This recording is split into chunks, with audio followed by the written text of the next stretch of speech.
Good morning, everybody. Today I'm standing out in what I call my shade garden.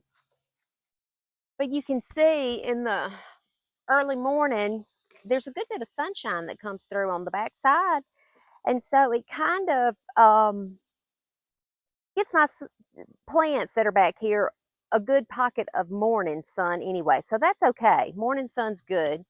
But then in the afternoon, as the sun moves over that way, the big oak tree shades everything out pretty good. But what I'm doing right now is spraying some deer repellent on my plants that are back here. As I was walking through here yesterday, I noticed that the deer had hit my aucuba, my gold dust aucuba. It hit that one pretty good, and I see it's hit the other one. They've hit the other one, like in the night, I guess. So I'm going to spray those with this deer repellent. But before I do that, I'm just kind of watering the plants, giving them a good water on the surface, on their leaves and stuff. Then I'm going to spray this because I don't want this to wash off with water. So I'm just giving them a good spray. I'm also going to spray anything that the deer like to nibble on, which is about everything back here. I'm giving the azaleas a spray. And look, this azalea has some buds on it, like it's going to maybe bloom. I think it is an encore azalea right here, so I have to keep my eyes on it.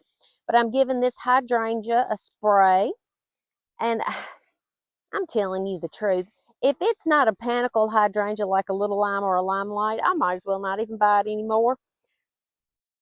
This is some kind of something. It's supposed to be like an endless summer, maybe. Oh, well, I've got a tag here. Let's see what it is. Oh, this is a Tough Stuff. It's a reblooming mountain hydrangea. I think it probably needs more, well, it just needs more water for sure. But it gets those black specks on it, like from sunburn. So I think it's getting too much morning sun here. I probably need to find a place to move it or just hope it gets more established. I'm even going to spray this anise or Elysium. Hopefully the deer aren't supposed to like it to begin with, but you never know around these parts. I'm even going to spray the ferns a little bit. My ground cover that looks so pretty in the spring and blooms so pretty in the spring, I think it's getting too much morning sun because it's looking like it wants to die. So I'm just going to water it good, and I'll probably be transplanting some of this. This is a juga, and it's just getting too much morning sun for it and not enough water. I've got some sedum over here that the deer have eaten. So I'm just going to give that a spray. Let me move y'all over here with me. Maybe this aucuba can come on back. We've got a lot of time left for it to grow. So maybe it'll decide to perk up. I'm going to give that one some water. Let me move you down a little bit. Yep. Going to give this one some water. I mean, not, well, I'm giving that water. I'm giving this one a dose of the deer repellent. I've already watered that. But look at what the deer didn't touch. And that is this American Beauty berry. You see the berries it has on it? I don't know if you can see those very well, but yeah. It's a native. It's a native to the southeast of the United States. And so I think that deer tend to kind of steer away from the natives. So I'm going to do a video about some native plants. Maybe y'all will enjoy that. I have hosta out here. Hold on a minute. Let me turn this around. I'm going to show you, well, look at Where is it? This right here is hosta. That is hosta. First of all, the deer have eaten it down. Second of all, I think it does just get too much morning sun, and it's too hot for it, and I haven't watered it enough. So I think I'm going to move that to just a shadier location. Look at this, is an azalea. And y'all, I bought these things for like $5 a piece on a sale lot at a nursery, and it took them a long time. I think I planted them in 2021, so it's taken them several years to get established, but they're looking so much better, and I think they do better because now they're getting a good block of morning sun, and I think they appreciate that. I'm gonna spray them. And here's some sedum. It's gonna get some spray. It's already been eaten, but maybe it can make a comeback. Here's an azalea. I'm gonna spray it. This poor, pitiful hydrangea, I just need to put the hose over here and let it soak into the soil. But it's just, I think it does get too much morning sun, and it's not going to do because the deer, it's one of the macrophylla hydrangeas that the deer like to eat, and it blooms on, wait a minute, let me see what kind this is. I still have it. See, that's why I like to leave the tags on, because I don't remember what I planted. Oh, this is another tough stuff. You can see that. It's a tough stuff, reblooming mountain hydrangea like the one over there. But I think they both just get too much sun here and not enough water. That's my fault. But let me show y'all what does do good here. This right here. This is a blue Pacific juniper. I mean, and you can tell from this soil. It's not good soil, and it doesn't get a whole lot of attention from me. I planted this last year, and it was, it's grown a good bit, and I can just appreciate the heck out of that. I might have to get some more of those. Junipers, I think, do well here in the southeast, and it says it's deer resistant, which, knock on wood, it's looking like it is. So it's a plus for me. Oh no, I thought that was I scared myself. I thought that was a hydrangea that the deer had eaten down to a nub, but it's not. This is Gara, and I cut this back to kind of give it a rejuvenation prune. I need to come over here and put some water on it. There's another azalea that is doing better than it's done in years. Like I said, water is a friend to all these plants, especially since it's in this, I guess you would call this dry shade. And if you think about it, these big old trees, even when we do get rain, the canopy of those trees, that kind of deflects a lot of the water that could make it to the ground. So even during like a rainy season, it's drier over here. So I'm going to have to be more conscientious about and diligent about watering over here in this area. This is an American Beauty Berry, and it's doing well, even with my neglect. So that's one to remember. Here's some hosta. Yeah, I'm gonna move that. There's a fern that's doing all right. This is looking pretty. It's a, I don't know exactly what it is. Let's see if, but it's, oh, good, I left the tag on it. It's a southern living plant, and it is called Nightlight Chamaecyparis. Can y'all see that? Nightlight Chamaecyparis. So it's here in this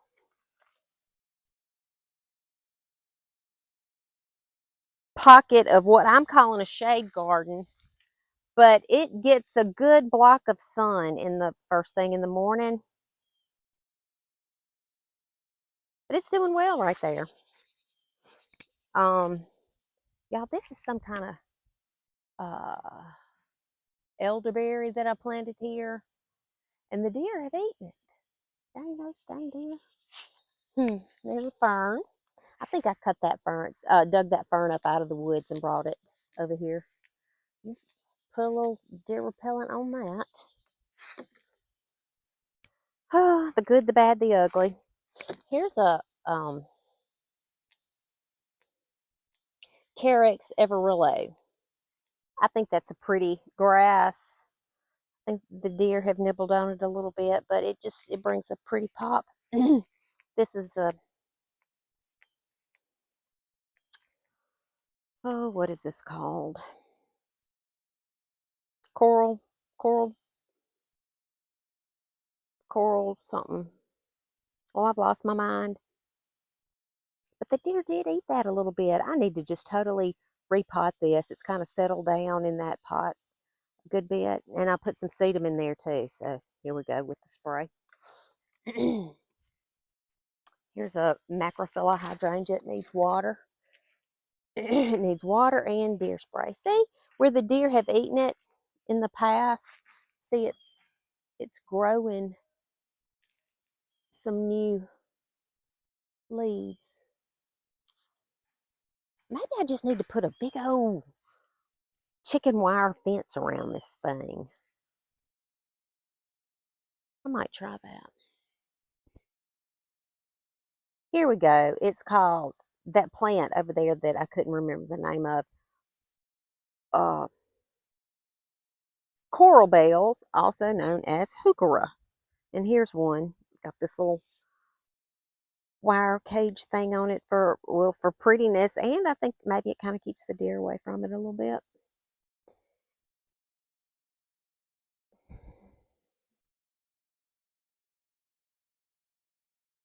But yeah, I have some mulch. I think I'm going to water everything really well at the base of all the plants and then go back around with some mulch. And that'll help maybe hold the moisture in around the roots of the plants and make it look a little prettier over there and maybe sort of condition the soil. Can't be a bad thing.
I'm done with all that I'm going to do. I sprayed the deer repellent on everything, really. I kind of raked up some leaves and I spread a little bit of mulch. And that mulch makes everything look a whole lot better. Oh, and I watered everything really deeply also. So it's looking better over here. I'm going to turn the camera around and show y'all. And you can see that it really is a shade garden now that the sun has passed through the sky.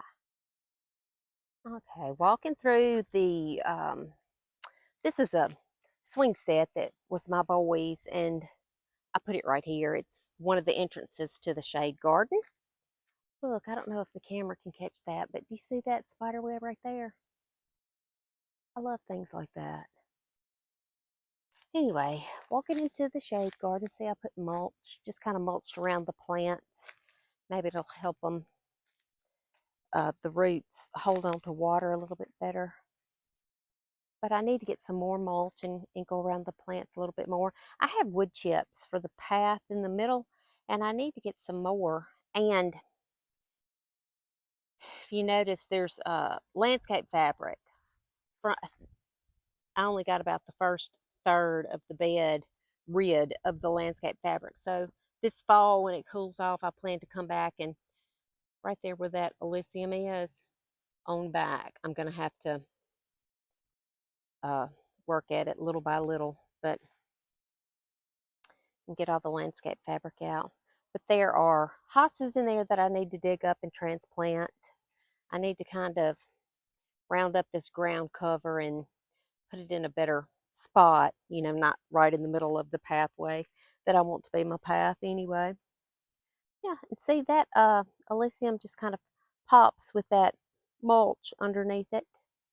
And I put a little cloche over that Akuba. Is that what that is? Gold dust Akuba. Yeah, that's what it is. That hydrangea looks better with the mulch around it. The lamb's ear looks good. The fern looks good with the mulch. There's a little bit of ground cover. I watered that really, really well, so it's perked up. And down it goes. This is a little homemade fence that I made. Danny helped me do it. See, I just have it zip tied together. But that back there is the beginning of the woods. And I want to try to keep all that like hedged up. But it grows so fast. It's that old privet. And it takes over. But I'm afraid if I tried to dig it up or something, this hillside would just wash away. So if I could just keep it sort of hedged up, I think that would be a pretty backdrop to this little homemade fence. But that's for another day. And then you walk on around and have some boxwoods over here. Have some more boxwoods. I think I'm going to plant them on this side. Maybe. And then here's an exit or another entrance to the shade garden. Here's another view of the shade garden. So it's just a lot of fun. My homemade brick pillars there. It's a fun thing to work on. And that's it for today. A little trip through the shade garden, a little work. Never hurt anybody. Look at here. Dirt all in my fingernails, dirt. That's how I know it's been a productive day. If I go in the house clean, I hadn't had a whole lot of fun. I'm kind of like a kid like that. Okay, well, I appreciate y'all watching. Y'all subscribe, like, leave a comment. I'll get back to you. Y'all have a good evening. Bye-bye.